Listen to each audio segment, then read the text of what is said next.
আপনি নিশ্চয়ই অনেকবার ভেবেছেন যে রোজকার জীবনের কোলাহল থেকে অনেক দূরে কোনো জায়গায় গিয়ে থাকবেন, যেখানে শান্তি রয়েছে, কোলাহল নেই, যেখানে আপনাকে দূর দূরান্ত পর্যন্ত কেউ চিনবে না, জানবে না। সেখানে রয়েছে শুধুই শান্তি। কিন্তু যেখানেই যান না কেন আপনাকে কিন্তু ঘিরে থাকবে মানুষ। তবে আজ আমি আপনাদের এমন একটি জায়গার কথা বলবো যেখানে সত্যি কেউ বাস করে না, কেউ সেখানে আজ পর্যন্ত যেতেও পারেনি। পৃথিবীর শেষ জায়গা এটাই, এর পরে কি আছে কেউ জানে না। বন্ধুরা, পৃথিবী থেকে মহাকাশের দূরত্ব, সেখানে পৌঁছাতে কত সময় লাগে সে সম্পর্কে আমাদের সবারই মোটামুটি ধারণা আছে।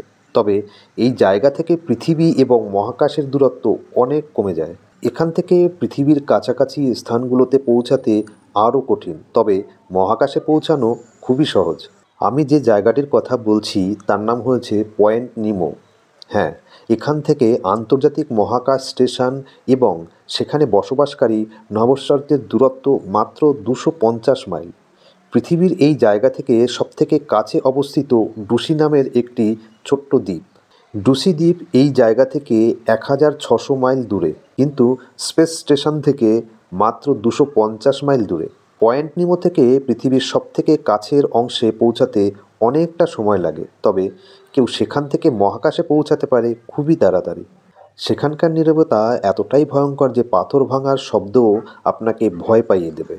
ল্যাড বাইবেলের রিপোর্ট অনুযায়ী 1971 থেকে 2016 সালের মধ্যে এই জায়গায় 260টিরও বেশি মহাকাশযান সমাধিস্থ করা হয়েছে। অর্থাৎ এই স্থানটিকে মহাকাশযানের শ্মশান বলা হয়। ক্যাপ্টেন নিমোর নামে এই জায়গাটির নাম করা হয়েছিল নিমো পয়েন্ট। এই স্থানটি সার্ভে ইঞ্জিনিয়ার হারভোজি লুকেটেলা আবিষ্কার করেছিলেন। প্রশান্ত মহাসাগরের এই সবচেয়ে বিচ্ছিন্ন স্থানটিকে পৃথিবীর সবচেয়ে দুর্গম এলাকা হিসেবে বিবেচনা করা হয়।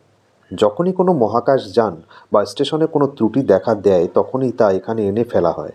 অর্থাৎ দুর্গম এই স্থানকে মহাকাশযানের সমাধি স্থান বানিয়েছেন বিজ্ঞানীরা।